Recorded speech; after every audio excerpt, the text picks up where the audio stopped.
Hi everyone! I wanted to talk today about optimizing your life around your ADHD.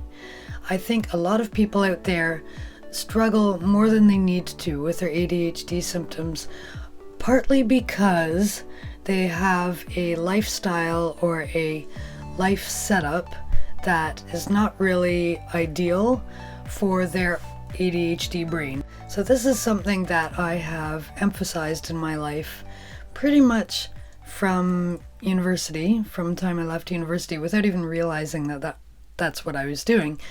I did do a little bit of office work and I always hated it. I never enjoyed sitting in an office for long periods of time. I would live for the lunch hour when I could go outside and just enjoy myself and do whatever. And I did do quite a number of those jobs through my youth, but doing those taught me that wasn't for me. And so when I got to the end of university and I was looking for career paths and what I wanted to do next, that became a priority to me in deciding what my path should be going forward. I had tried to get into grad school, but that didn't end up working out for a variety of academic reasons. And while I was waiting to hear back on some elements of that, I ended up volunteering with a organization in my field of study, my field of university study, and I really enjoyed what I was doing. I was outdoors all the time, and I was hands-on, and I was interacting with people, and it was just so much fun. It was so much more fun than being in a university classroom that when the grad school stuff fell through, I ended up just pursuing that as my job for 4 years, I think it was. It was a number of years. And I had a fun time with that.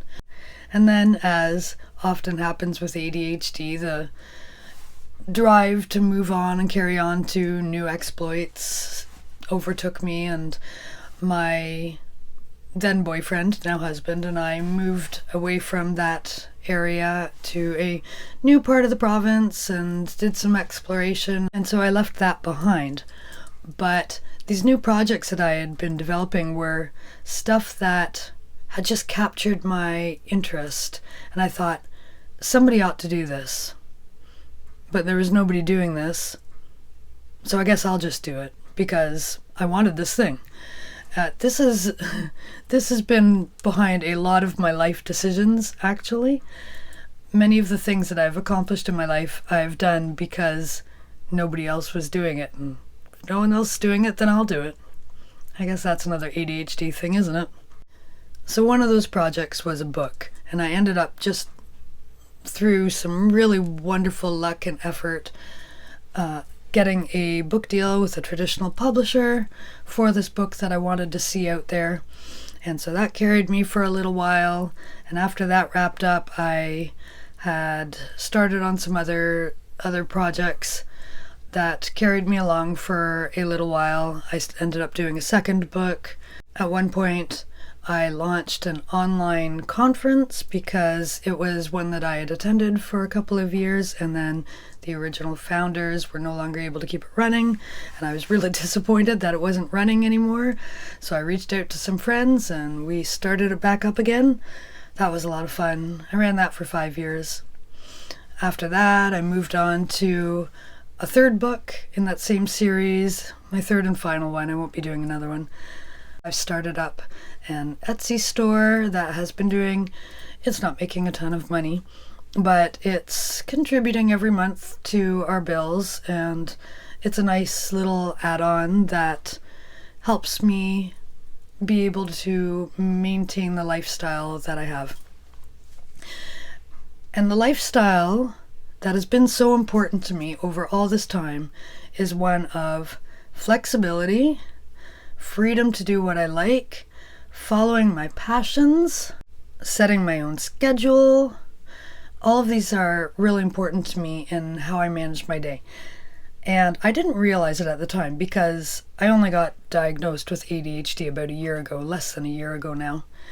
So I wasn't aware that that's why my brain worked the way it did, but I was aware that that was how my brain worked, that I couldn't see myself in an office. And of course, my family or neurotypical people around me, people who didn't understand that little quirk in my brain, would often push me to take more traditional employment. And I couldn't bring myself to do it.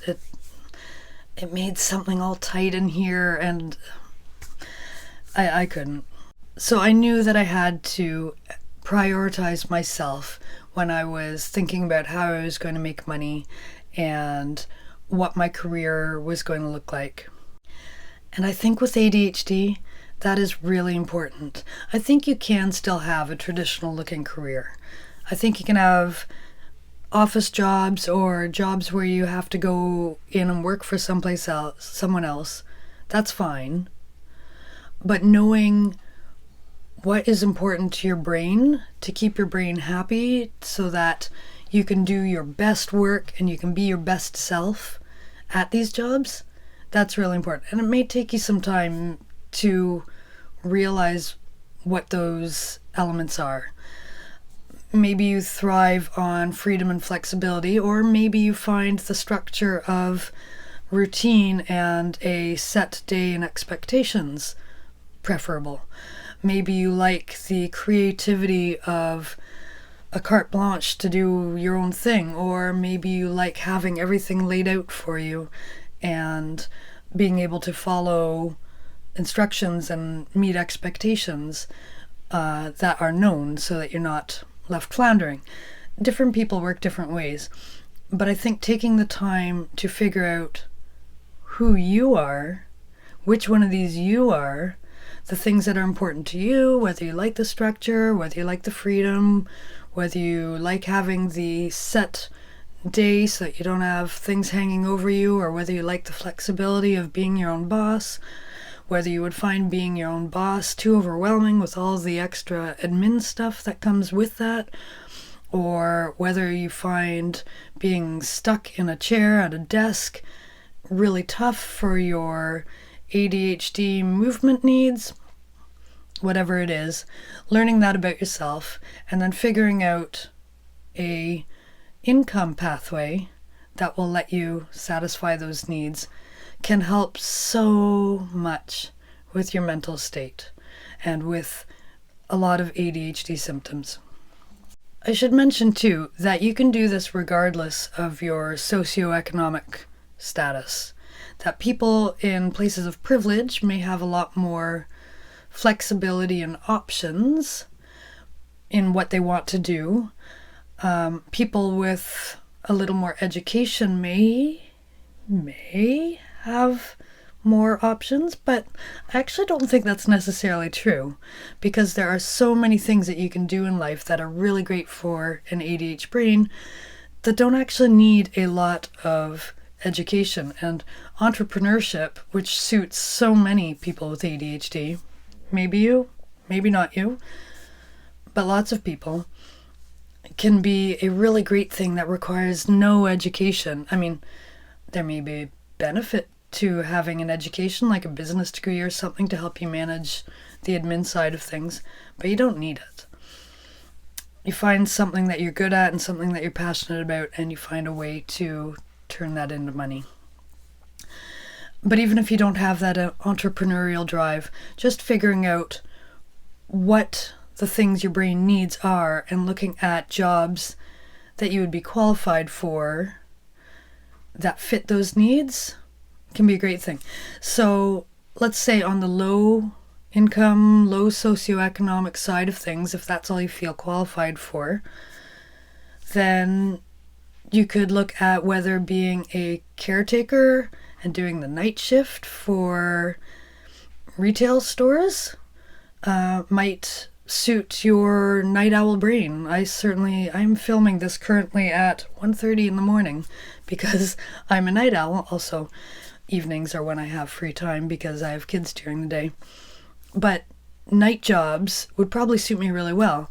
When I was working retail, I took the late shift, the closing shift, and that store closed at 10, so by the time I was done my jobs, it was 10:30 that I was leaving. I wasn't home till 11.